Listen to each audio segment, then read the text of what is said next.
You know, Bismillah, Rahman Rahim. In the name of God, most gracious.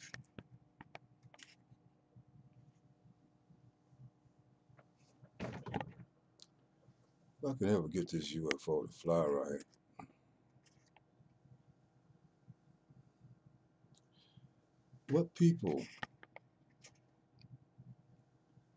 What makes people the angriest?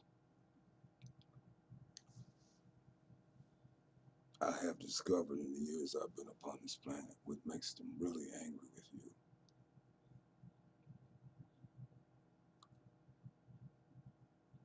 is when they discover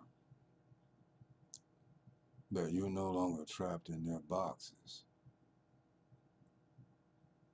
and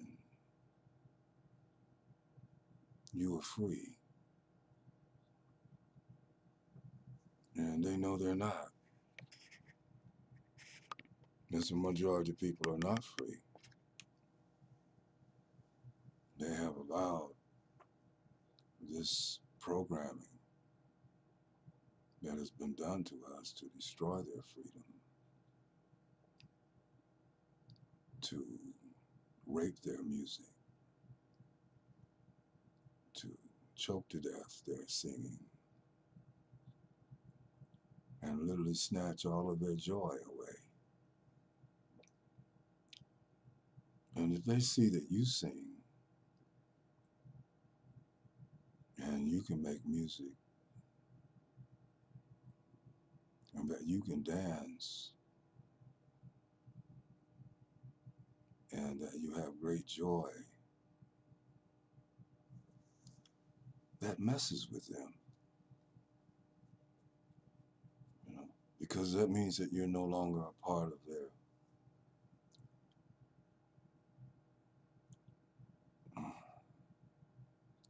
human cultic zoo. That means you've broken out and they don't like it when one of their animals has broken out. He becomes a threat to the rest of the zoo and keeping it in order the way they have kept it. A continuation for centuries of destroying everybody's song, everybody's joy, everybody's music. And the objective is to keep everybody looking dead and being dead while alive. And you have escaped the prison of the living dead. And the wardens of these prisons, they like to kill people like that. And they try to do that to some of the greatest men of the ages who have broken free. This is why Dawood was singing the way he was. And Quran says that when he would do his psalms, that the birds would come and land upon him while he would make his music on his harp and say things such as, "The Lord is my shepherd, I shall not want. He maketh me to lie down in green pastures. He restoreth my soul." Then he said something about he prepared the table before me in the presence of mine enemies. Not in their absence, but right up in their faces. He anointeth my head with oil, he said. My cup runneth over. And he talked of the despair, the abandonment that one encounters who is determined to make God his sole possession He said, yea, though I walk through the valley of the shadow of death, I shall fear no evil, for thy rod and thy staff, they comfort me. Whatever order you put that poem in, you'll always strike the zones of those cells that hold members into the zoo. If you strike those notes strong enough within the depths of your heart, and you reach the same degree of passion, perhaps a different set of words, but even in using his words, you can reach this place in this state of being, where your song is set free, where your dance is let loose, and your music springs forth from your soul, according to your capacity.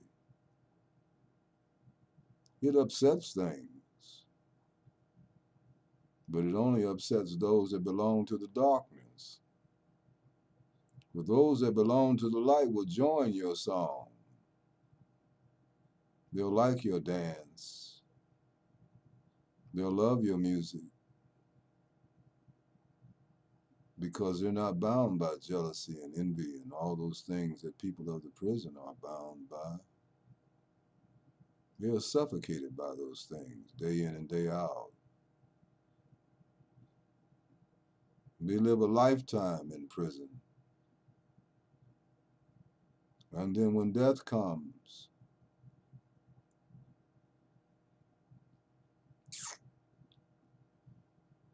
they are in a different kind of prison then,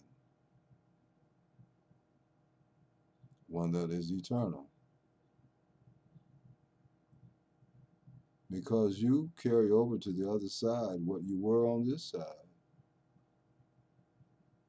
It's not that God creates a hell for you.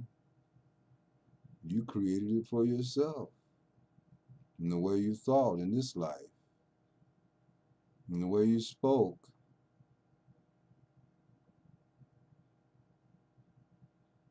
the way your consciousness was, the vibratory rate you vibrated on, the frequency you occupied. That was your mental and spiritual hell in this life. And think how painful it must be to be full of jealousy and envy and murder in the spirit. You can't stand to see someone else that has the audacity to play a music box or to write a poem that you could write but won't write because you won't put yourself in a position to be written. So you become upset with those that have, that no longer care what you think, that don't depend upon you for their survival, that don't ask you for your bread, that don't need your visitation any longer, because they have seen through your facade and your falseness. And you know they have. And that knowing eats you up inside. So you're in hell now. So when you cross over, all that you have mentally created become living entities that surround you as mental embodiments that now take on formation into hideous forms and formations. Your thoughts become entities that are waiting for you when you cross over the other side. But you created them. You made them. You gave them life and you breathe into them every day. Your energy of negativity and evil and jealousy and lust and envy and greed and selfishness, self-absorption that didn't consider anyone but yourself. No empathy, no sensitivity, no compassion, no tenderness. And you have problems with me because I say two words, damn and shit. And don't forget, because there's nothing like an African bull. If you've ever experienced one of them coming down the street and everybody is running to get out of the way, and while they're running, they drop some real bullshit. And a bull's, it's horrendous. It has smoke that comes up off of it. You can see the smoke in a hot Senegalese day in Tuba. And the bull run past, and he's left these droppings that are as big as your foot and your leg, and you know, there you are confronting this horrendous smell. And I deal with all types of words. It's just not the same thing when you say cat shit as opposed to dog shit. It just harsh shit even don't get it. It's not the same thing as when you say, man, that's full of bullshit. And I used to get my students together and we would do a chant on that. You know, after the count of three, we would all say it together. That's bullshit. You know? And you hung up about a word. But the real cursing is the cursing of the spirit towards your fellow man. To not want for your brother and sister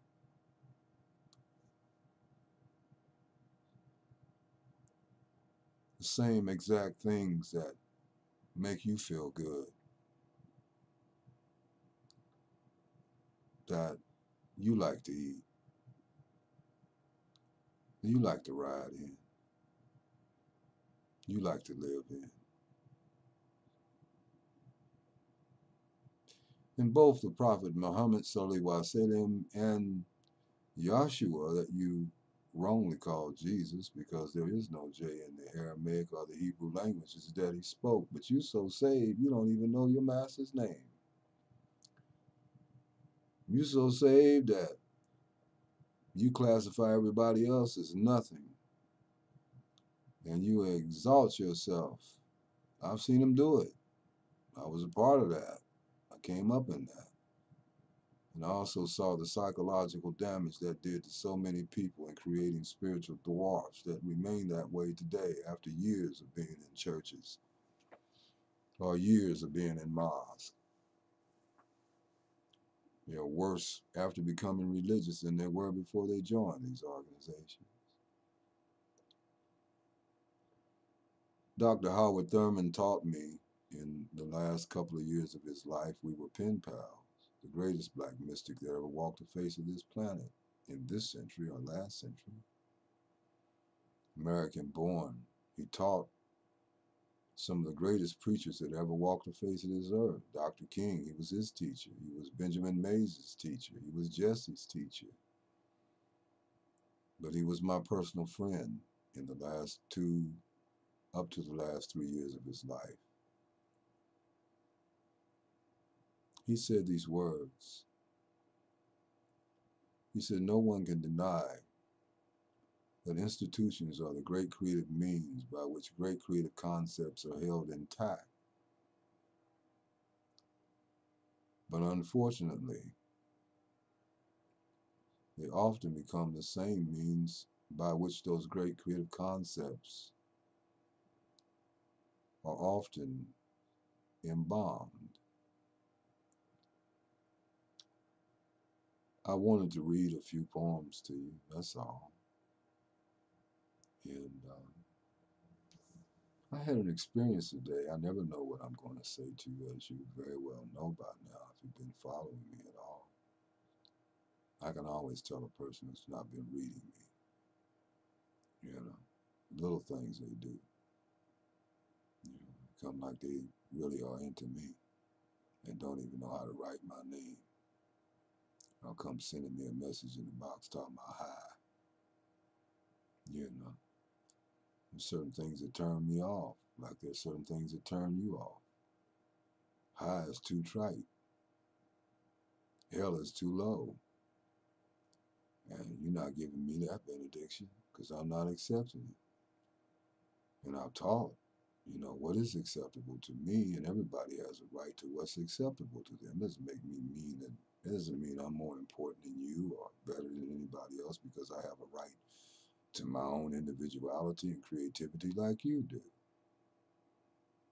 And at this point in my life, I could care less what somebody else thinks because they weren't in that basement with me for 6 months when I suffered in it alone and hardly had any food and water and was left to die. And God alone brought me through that. And every time I've trusted an individual and they've gone and done the same trifling things, it's always been God that's been standing there to help pick up the pieces that they left broken and shattered all over the place. So what I think about what somebody else thinks, and they're going to drop dead soon too, and they have to wash the funk up out of their arms like anybody else, and they can get sick and die at any moment. You didn't give me my thoughts. You didn't give me my music. You didn't give me my song. And this shake is saying to you, I'll be damned if I'm going to let you take it. We're going to have war. Because as the poem Desirata says, I have a right to be here. Or God wouldn't have put me here. And he didn't create another me out of 8 billion people. And he didn't create another you. So why are you spending your entire life trying to please other people and be like them when you've never learned to be like yourself? New poop nuke. That was written on the ancient Egyptian temple, which said, know thyself and you shall know the God. And people like the Prophet Muhammad Sallallahu Alaihi Wasallam came along and said, he who knows his nafsi who knows his Rabba who. And if that ain't the same thing said in a different way, I just don't know. But I'm a nobody who strives to be the greatest nobody that ever walked the face of this planet. Because maybe by the grace of God, if I can become the greatest nobody, I can witness the greatest God operating in me. Because that means I will be absent. And the one who created me can be present in this holy temple, his holy church, his holy mosque, seated perfectly between the two chair beam of my heart, activating his holiness there, because his grace has taken all of my unholiness away. So,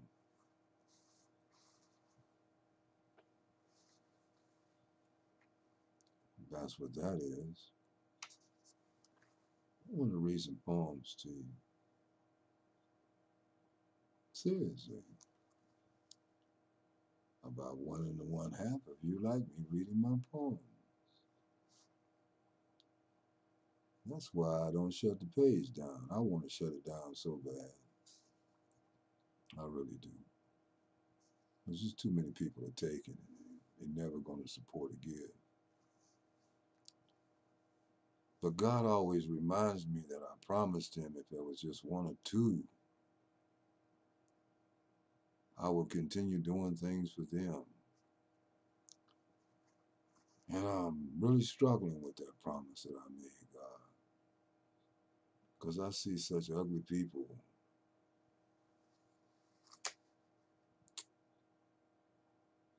It's just horrendous people. They drink from the well that they get their water from. And they're so honoring and low down. And so anti-God. And so stingy and selfish that they won't even give back to the water they get their well, or give back to the well they get their water from. That's a sad individual. We're just talking about this well, but they do it with a whole bunch of wells in their lives. And they wonder why they end up the way they end up. Messed up, jacked up, and they die that way.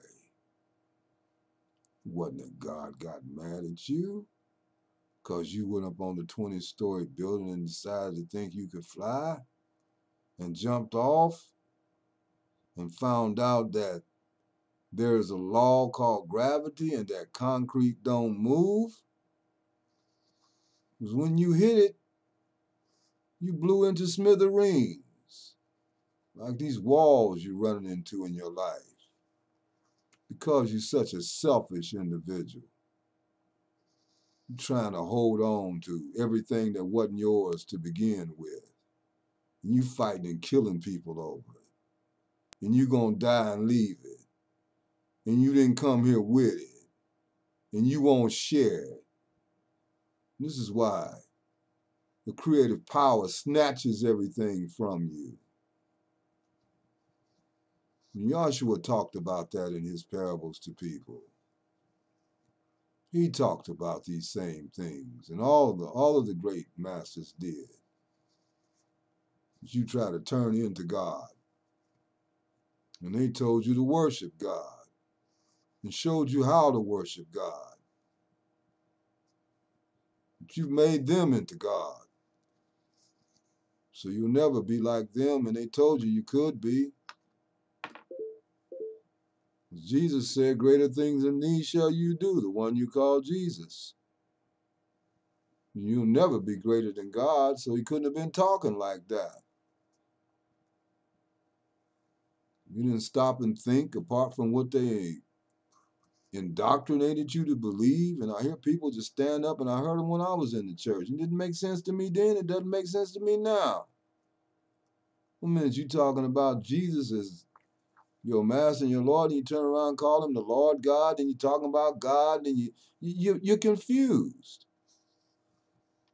Jesus wasn't confused. Yahshua wasn't confused. Every morning he got up, he said, Hear, O Israel. Hear, O Israel, the Lord our God is one God. And he told you, when they asked him, how should we pray? He made it very clear. He said, Abba, Abba, our Father, which art in heaven, holy is your name. Thy kingdom come, thy will be done, on earth as it is in heaven. Give us this day, not yesterday or tomorrow, but this now, this tahata. He taught Buddhism. He taught the same principles, the suchness of things. Give us this day. And you hung up about yesterday. Or you all messed up about what's going to happen in the future. And you missed the present moment. Give us this day our daily bread.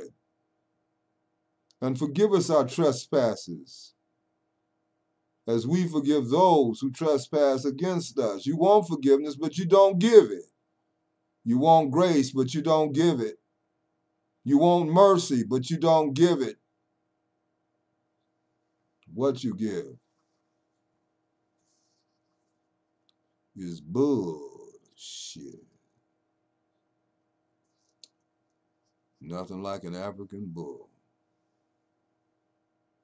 Nothing like it. And I hope to one day take a whole plane load of people back with me to Tuba so they can have the African experience and their antecedents can be given back to them. Somebody asked Malcolm X one time, what does Africa have to do with me? Malcolm said, why, Negro, you left your mind in Africa. All civilization came from there. So all civilization must have left their mind in Africa. I did not intend on saying any of this. If I can get this UFO to working, we got a little different type of Buddhist music. I don't know how these poems are going to go with this, but that is a part of the creative process to just let things be what they are meant to be, you know? Let's see.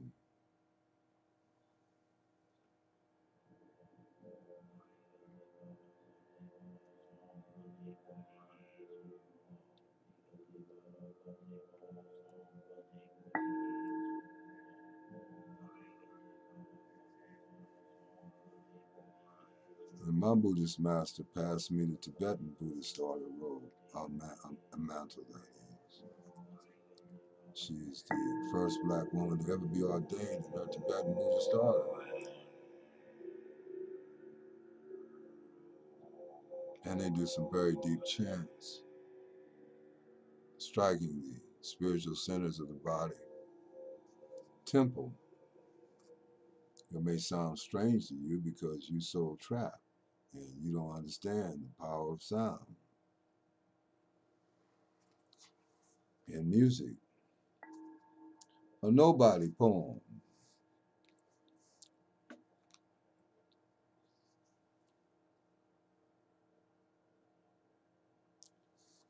Some people need their boxes. And if you break them out before they are ready to be free,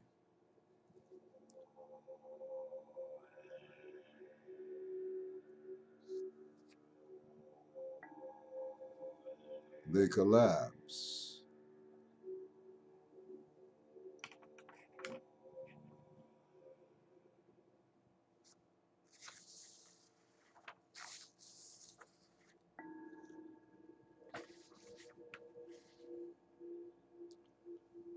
The mystic coming of Captain Bug. Captain Bug. And his name was Urias, and he was the first black man I saw that wrote poems. And he used to read them to me, and he was like a bigger, older brother that lived up the street from me, and he gave me this name that everybody called me back then, he called me Captain Bug. So years later, he became the first certified, qualified black hospital chaplain in the entire state of Indiana. And I was in this 26-week intensive course at Methodist Hospital to become a hospital chaplain. And he was one of my master instructors. So one day in his office, I asked him, Urias, why did you call me Captain Bug? And him said, well, when you were little, you always wanted to play basketball with us bigger boys, and we would not let you. So you would wait until no one was paying attention and run out from nowhere and snatch the basketball and run off and hide with it all damn day so we could not play. And we would look everywhere for you and could not find you until you came with the ball when you wanted to at dark, looking real silly and grinning at us. And it was apparent to me then that you were a leader. But you were so tiny and you looked like a little bug. And so now you all grown up and the leader still looking like a little bug. But you are a great leader. And now I do not want you to forget that your fellow men are also bugs like you, that you must now lead. But I don't want you to forget in that leadership that you are a bug with bugs. But you are the captain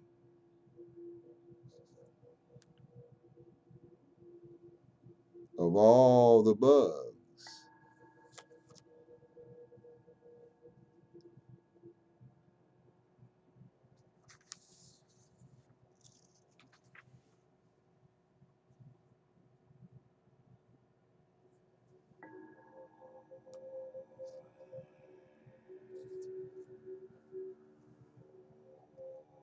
Pyramid Man, the Pyramid Man for Jasmine. My measurements in the world, my expanded perimeters surrounding, astounding, abounding, sounding the agony and ecstasy of the world inside the heart of the world, the weight I carry of the pain of the world, the death in the eye of the world, the less light bright of the world, the crying children of the world, the turning, crying, wailing, dying, bleeding, needing of the world, the density, my density and expanse, my love of those suffering in the world. No laughter in the world, no smiles on the faces of those now being slaughtered in the world. The base, four squared, stabilized your beautiful eyes and hair, gloried my heart and soul while in the world, reaching the apex of your love for me, pyramidal perfectly. For me, my built mathematical geometric to stand, a perfect station man, in and upon your loving me while executing divine command. You gave me light, you kissed me, you bliss me, while in the darkness of the bowels of the world.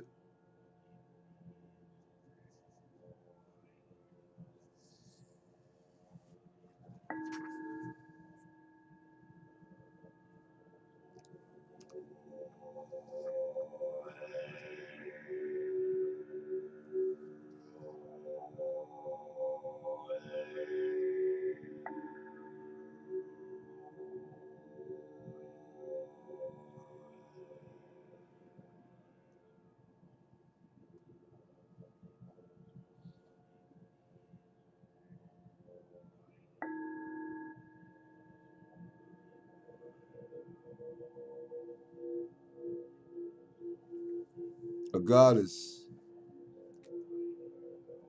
a poem, a jazz poem. A goddess is a god dress, worn in blue and purple gold and wrapped in intricate sash, complex in God's grace. Her face is light that shoots emerald glory beams of pearls that swirl and twirl my soul into pure gold. A goddess transcends normality, race, language, and culture. A goddess creates her king's cosmic dress of inner outer strength and power in the world. A goddess is his inner caress. She elevates and sanctifies her king. Her bordered perimeters shrink untold spinning galaxies do bend and fold spaces, the vortex of all love. She opens divine portals for her king. A goddess cannot be cheapened, bought,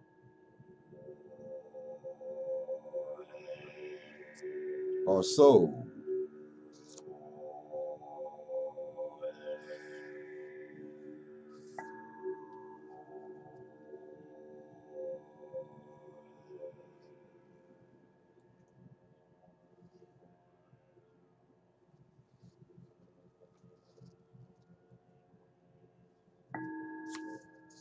I just wonder how many of us are really honest with ourselves. You know? I wonder how many people might have ever had this thought. The question poem. I want to ask you a question.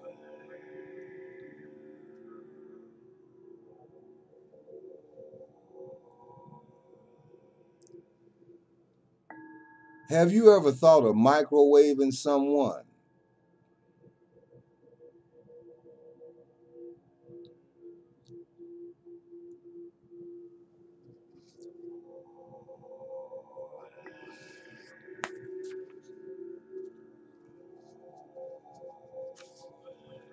I want to do this, if I can find it, this last poem today, because it's a kind of deep poem. I got it in here somewhere, but who knows? I'm sure I ran that off.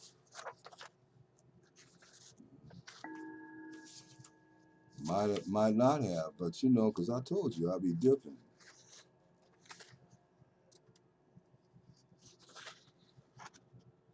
But it was here. I thought I ran that off.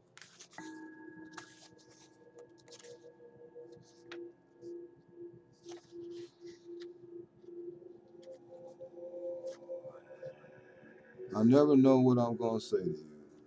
I never know, and I no longer worry about it. You know, I say what I have to say, and that's the end of that. Maybe I can't do that poem for you tonight because maybe Dummy Me did not run that poem off. Seemed like I ran everything off but that. That's amazing. I not run off Apocalyptic Ministers of Christ. That's amazing.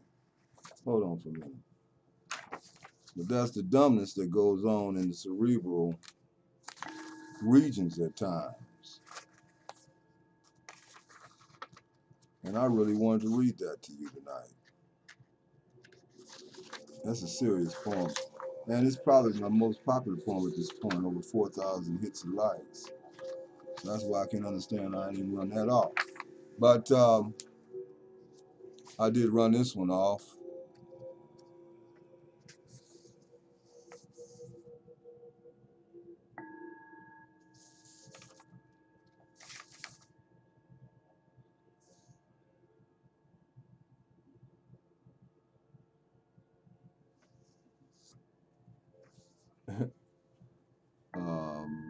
This is called That House.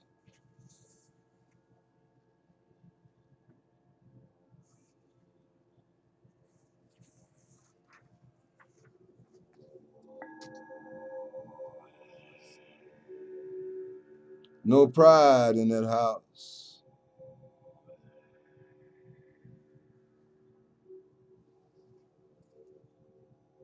No jealousy in that house. No envy in that house. No hatred in that house. No murder in that house. No greedy in that house. No taking in that house. No arguing in that house. No cussing in that house. No fussing in that house. No bullshitting in that house. No betraying in that house. No possessing in that house. No obsessing in that house. No controlling in that house. No judgmental in that house. No lying in that house. No denying in that house. No jiving in that house. No conniving in that house. No pimping in that house. No hoeing in that house. No stealing in that house. No robbing in that house. No shooting in that house. No fighting in that house. No adultery in that house. No dishonesty in that house. No petty in that house. No sedity in that house. No big in that house. No small in that house. No religion in that house. No division in that house. No important in that house. No racism in that house. No deafness in that house. No blindness in that house. No dumbness in that house. No manipulating in that house. No dissipating in that house. No hypocriting in that house. No darkness in that house. No you in that house. Only oneness in that house. Only love in that house. Only forgiveness in that house. Only mercy in that house. Only grace in that house. Only light in that house.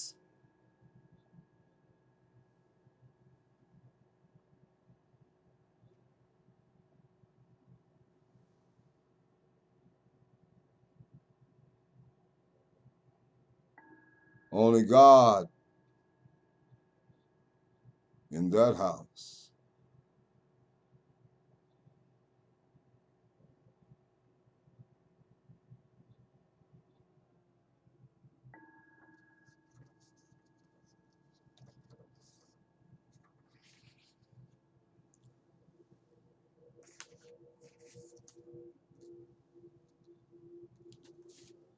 Apocalyptic ministers of Christ.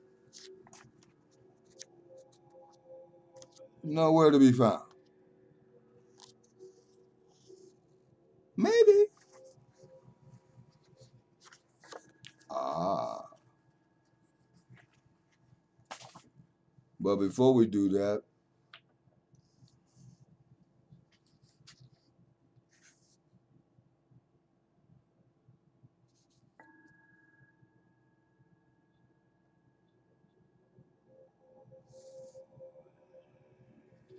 this poem, dedicated to my multicolored goddess, Jazz Black Zen Ghetto Poem 1000, toast to post in seconds. What?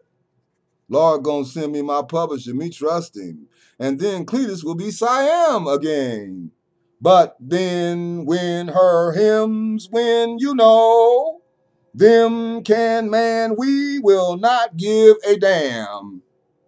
Why does damn have an N at the end?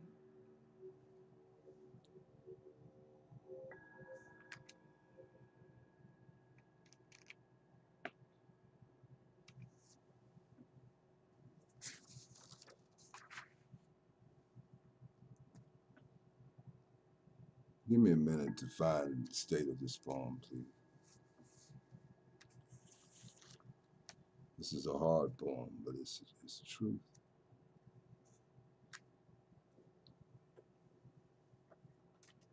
The Apocalyptic Ministers of Christ.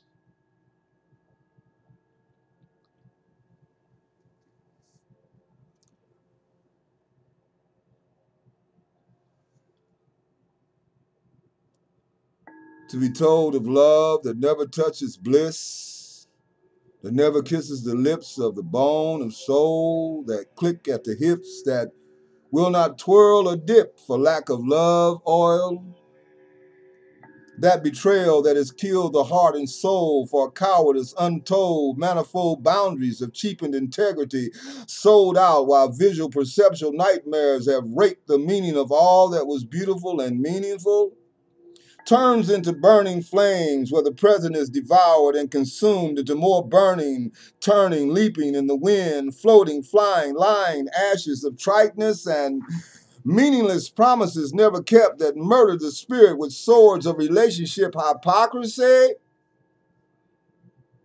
To write a poem that is destroyed by the syntax of things rather than the essence of things that never kiss your truly or authentically.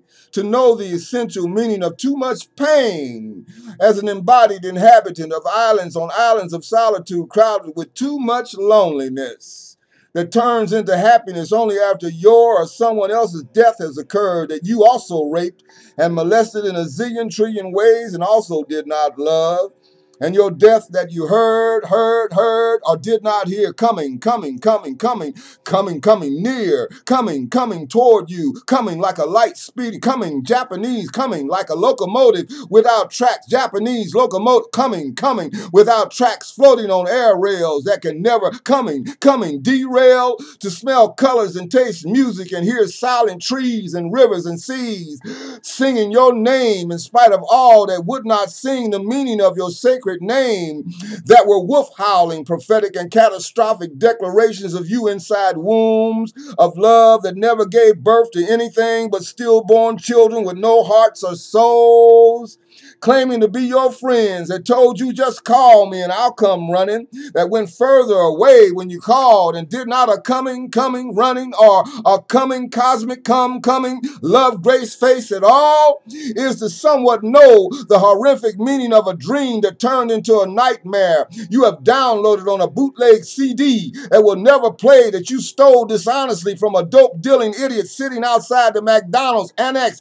BP in a wheelchair that all along had a gun, could walk and run, there on the corner pretending to be human with you and the multitude of other 3D IMAX surround sound non-humanoids trying to fly in a virtual reality hopeless cultural sky on more combustible deception misperception fuel that you are now playing over and over and over again and again and again as your pitiful life that never grew and evolved into anything other than wasted living, knowing and evolving or ever becoming anything but more death, institutional, itself absorbed, a destruction, a feast of fools, eating the flesh of each other and of you and of all that surrounds you, called your well-dressed Count Dracula werewolf life. Is this the poem you wish to call a song and continue reciting a flat out of notes, singing, ringing, ringing, never rhyming, a non-prosaic camouflaging the ugly, nasty, foul, horrendous smelling, rancid vomit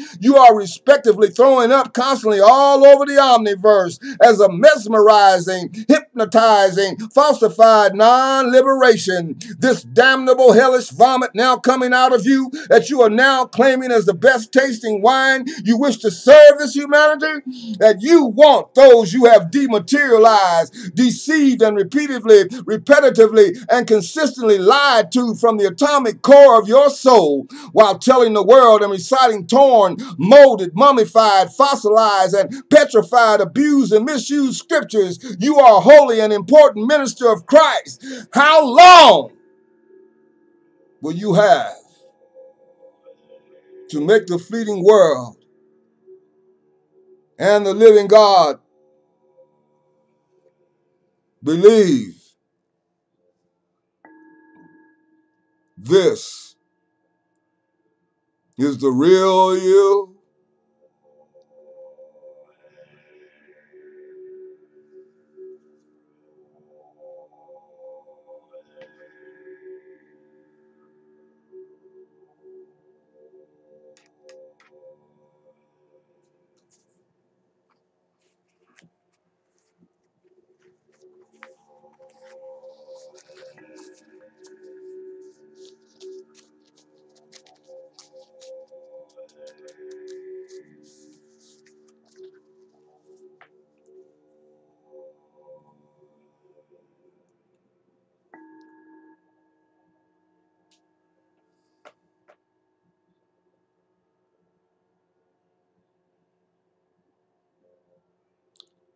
If you don't have my book,